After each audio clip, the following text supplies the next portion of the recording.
Intimacy, no matter how it's expressed physically, is an extremely important part of any successful relationship.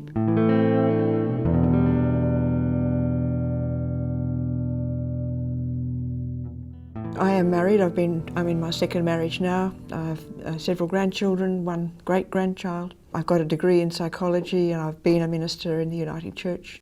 As I was getting older and intercourse was becoming difficult because of dryness, and I had to go and see a gynaecologist for the first time, it was unfamiliar territory, so it was awkward. He wasn't difficult at all.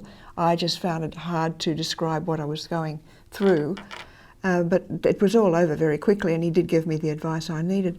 I had a funny time once with a professor of gynecology because I'd been on testosterone for a long time, and he was astonished because he hadn't met anyone who'd been on it as long as I had. And goodness me, that's enough for a horse. You better get off it straight away. Although my voice was getting deeper and I was growing hairs on my face, it was funny in a way. But at the same time, it was necessary for me to know that and time to stop. But the health professional themselves, if they're comfortable with it, then I am. If they use the proper word for what it is they're talking about, then I have no problem at all. If they start using slang, I might not know what they're talking about. If I suspect any discomfort, especially if it's a male, then I would be uncomfortable too. I think first of all a preliminary discussion with the person in more general terms, advising them that they will be asked questions of a sexual nature and to get their feedback, because if they don't want to talk about it, it's going to make it very difficult to help them.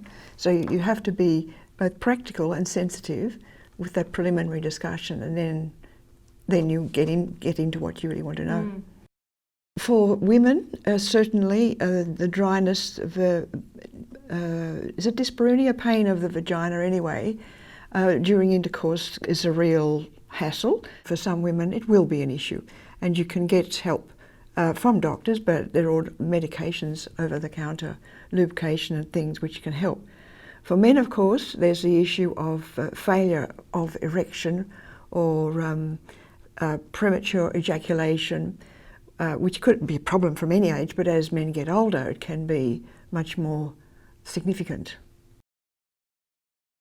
It's between the couple to work out what's right for them, in my view, because as we get older our functioning is not nearly as spontaneous as it used to be. So you may have to be satisfied with less physicality, outright orgasmic stuff, but the touching and kissing and feeling is all very important and should go on as long as parties want it, as far as I'm concerned. Not to think that it all suddenly stops when you turn 60, that older people still are sexual beings, and sexuality, as I have described in its various forms, is very important. And so the way we treat the elderly in aged care, such as separating men and women or not allowing them privacy, is something which needs to be changed. There's no doubt about that. So they have the opportunity to be privately together.